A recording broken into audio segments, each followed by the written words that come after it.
Something more? I got that. Can you explain why evil does not exist? Well, now let's be fair.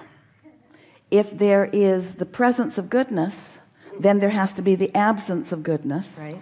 And humans want to call that evil and assign it a source, when all it is the byproduct of disallowing the goodness that is the only source. Law of attraction and momentum are the basis of this subject.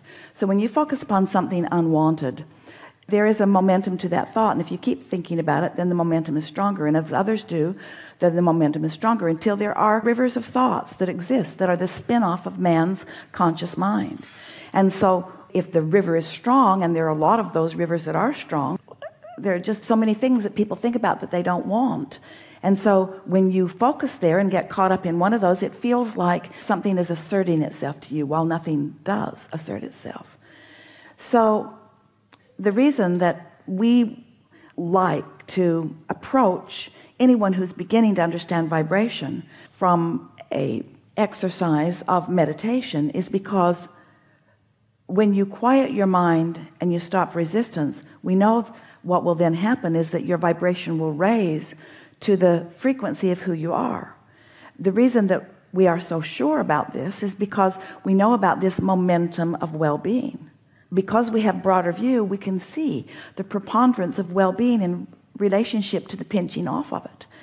In other words, it's not just the big picture considering all things that have been and are, it's the current picture of even what's taking place on your planet right here and now. Well-being is just dominant. Does that mean that someone can't pinch themselves off from it? Certainly not. You can, and when you do, you feel it. So the devilish functions in the universe, this is what I grew up hearing. I was raised Buddhist, and I always heard this, like, chant to be protected from the devilish functions in the universe, are just, it's like alignment or out of alignment. And when you chant to be protected from something unwanted, you say, come to me, this thing I do not want, and prove to me that you exist. Right. It's this fear. Come to me, this thing I do not want, and prove to me that you exist. Right. And if you keep chanting, though, you'll be protected from the devilish functions in the universe. Esther remembers in the very early days of receiving Abraham, of people warning her about things like that. And so she and Jerry had some conversations with us about it. And at first, Esther was only hearing our words. In other words, she could not know. It took a while for her to understand, to feel the vibration of all of this. Esther, from time to time, would hear someone trying to explain to others who Abraham was. And it always made Esther uncomfortable because she knew they were having to overcome all the preconceived notions that everybody was having about it. And she just wanted them to just come and have the experience of Abraham, find the feeling of Abraham, feel the well-being of Abraham, because she knew that was for her what made the difference. In other words, Esther could not feel fear of things that she had learned about as a child and the presence of Abraham at the same time. So when she tuned to the presence of Abraham, all of that went away. And she tuned herself there so significantly that now she knows that that is all that exists. The other is just trumped up reasons to explain disconnection. Take your question further if you can. Okay. So when a person pinches themselves off so often, and they do it by focusing on unwanted, right? And then they take an action from that place that is evil. And it even feels inspired to them because it's the next logical step. The momentum has increased it. Yes. And they would say, the devil told me to do it. And we would say, the devil is non-existent. The devil is the name that you assign to the absence of the pureness that is you. Yeah. And so then how do you explain to someone whose mother was burned in a fire at church, like he can't believe that that's source energy, that source energy had anything to do with that? And I can't convince him. Well, and I don't try. Everyone is where they are. And so let's talk about this path of least resistance. So here's someone suffering the loss of someone who really matters.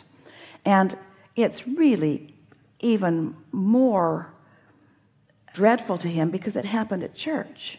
So here's my mother, my good mother, doing what she and I believe are good things, and then something that I and maybe even she believe is a bad thing happened in the middle of a good thing. So there's a sort of disconnect that goes on there. And so we say, well, first, and it's not easy for you. You got to accept that there is not badness in what you call death. That's the first flaw.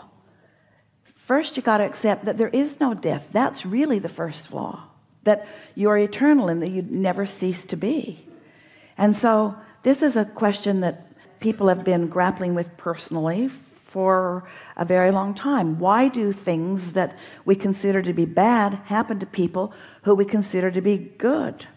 So we're going to tell you a story. It's going to feel light in relationship to this one, but we'll come back to this one. A woman driving in San Francisco area got stopped by a policeman and was given a ticket. And she is now in the hot seat complaining to us about it. Abraham, I'm a good person, she is saying. And I was in a good place. In fact, I was listening to one of your recordings. And a policeman pulled me over and gave me a very expensive ticket. And we said, what was the infraction? Not wearing my seatbelt. We said, how do you feel about seatbelts? I hate them. I think that they are unnecessary. I think that it is an imposition on our freedom. I think that it is nobody's business whether I wear a seatbelt or not. I think that nobody has any business telling me what to do.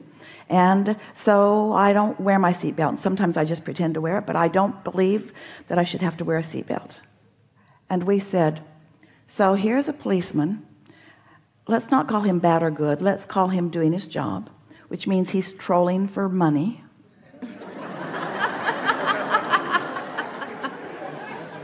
He's looking for infractors. And here you are driving down the freeway.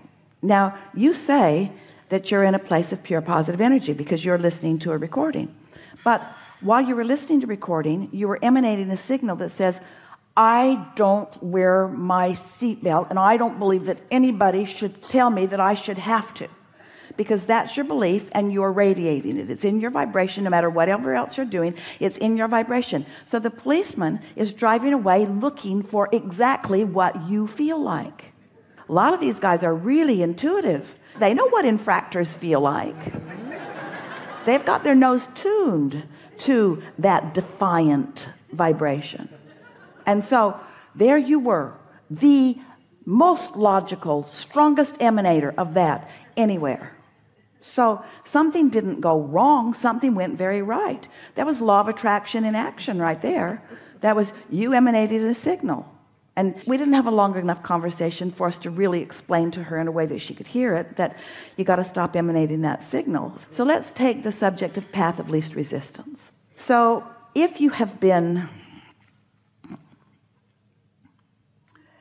held back or held down or confined or disallowed from following your own path and doing what you want, so you feel restrained, you feel downtrodden, you feel abused, you feel disadvantaged. If you've got that vibration going on, and here's your source over here calling you toward the well-being that is really you, there are a lot of emotions for you to pass through on your way to the delightful feeling of alignment.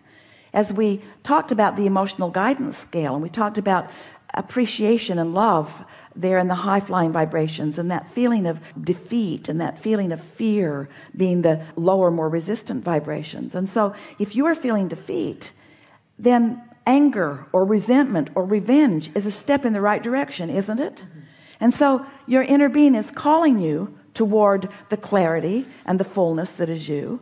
But you can't just jump all of a sudden there. That's too much of a vibrational gap. So the path of least resistance for you might very well be in that attitude of revenge or resentment. And that's where this woman was. But that's a far cry from being in the state of alignment. In other words, she was touting alignment while she was in the state. And so there are a lot of people who are at church who are fearing God. Or there are a lot of people who are at church who are not loving their neighbors or the other people around them. In other words, it doesn't matter where you are, it's how you're feeling. That may very well have been the path of least resistance to what that woman was praying for. She might have been praying for alignment, for escape from something that she could not control. In other words, you can't even know for anybody else. But we can tell you that the death experience is not what humans standing behind are wanting to assign to it. It's time for you to get over that death thing. It's time for you to accept the continuity of the eternalness that is you. It's time for you to stop looking at things that happen and trying to evaluate your worthiness or your rightness or your goodness or anyone else's based upon what you're witnessing, because you don't know for anyone else. You don't know what their path is, and you sure don't know what their path of least resistance is. And so it's one thing for us to stand in this place of understanding your worthiness and loving you unconditionally.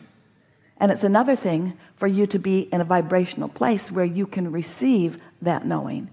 And there is very often a big gap between how Source feels about any one of you and the way you think Source feels about you, because you've been using all kinds of bogus criteria to evaluate the goodness and the rightness of you. Most of you evaluate your goodness based upon your sacrifice. It's almost as if you believe that the more of your happiness you give up for someone else, then the more goodness you stand in. And we say, you're always good, but you stand in a place of depriving yourself of the evidence of your alignment when you are using what others need or want from you as your criteria, rather than serving yourself into your own alignment. Oh. When you care enough to hold yourself steadily in that place of alignment, then you really have something to give others, but otherwise you do not. So this conversation is a big one. First, you can't convince your friend about this, and we couldn't either, because you are where you are in relationship to where you want to be. Esther remembers when her father made his transition, and her dear sister had been with him night and day for a very long time. She had been there for him to her disadvantage. She was deprived of sleep. She was deprived of just about everything. She was giving everything she had to that. And he was unconscious, had been for a while, and sort of in and out, but mostly out of consciousness. And she finally went home for a desperate shower. And while she was gone, whoosh, off he went. And she was so mad when she got back that he took off while she was gone. And she blamed the attending nurse. You turned up his morphine and you caused this untimely experience. Untimely for me, really timely for him. And Esther explained to her that nothing went wrong, that everything went right, and that it's always the path of least resistance that allows that to happen. You see, of all the things that we've talked about here today, there's nothing that speaks more of the path of least resistance, but you all make your path so resistant that you have to get run over by something really big. You have to be really in a bad place before you'll say, okay, I'll go. Otherwise you're clinging as if you've got one last thing that you need to serve or prove. And we say, lighten up. Be easier about all of this. Okay. You can't get it wrong.